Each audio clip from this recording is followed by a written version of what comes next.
All cells need oxygen. It is the essential fuel which is necessary to enable cells to stay alive and to carry out their various activities.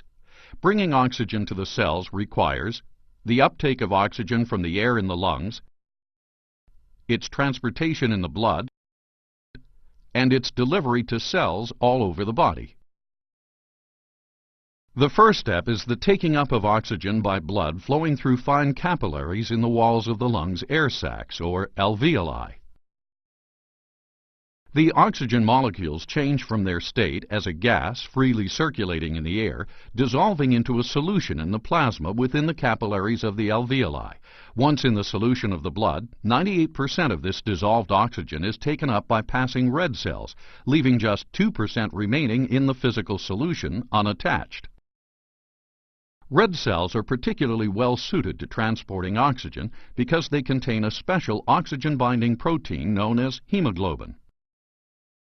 Each molecule of hemoglobin itself contains 4 molecules of heme, an iron-containing pigment, which binds oxygen loosely and reversibly.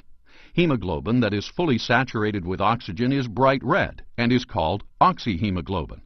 On the other hand, hemoglobin that is not saturated with oxygen is purplish blue in color and is called deoxyhemoglobin.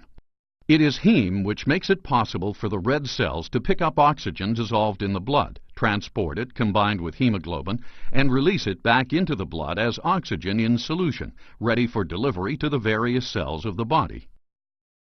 Hemoglobin gives up its oxygen as red cells travel through capillaries in tissues where there is a low content or partial pressure of oxygen. The partial pressure of oxygen represents the level of dissolved oxygen in plasma. As oxygen is released and again is carried in solution, the partial pressure of oxygen in the capillaries becomes greater than the partial pressure of oxygen in the surrounding tissues. This causes oxygen to move out of the capillaries into the tissues and to finally reach the cells. This graph, the oxygen dissociation curve of hemoglobin, shows why hemoglobin is particularly suited to its role in transporting oxygen.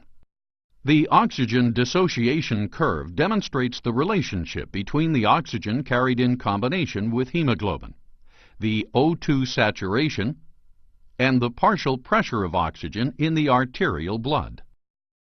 The sharp upstroke and the flat plateau illustrate how oxygen is released to the tissues over a wide range of conditions. Its shape means that although the partial pressure of oxygen in the blood returning from the lungs and being pumped out by the arteries may be reduced to only 50% of the normal value, say due to lung disease or high altitude, hemoglobin will still be 85% saturated with oxygen.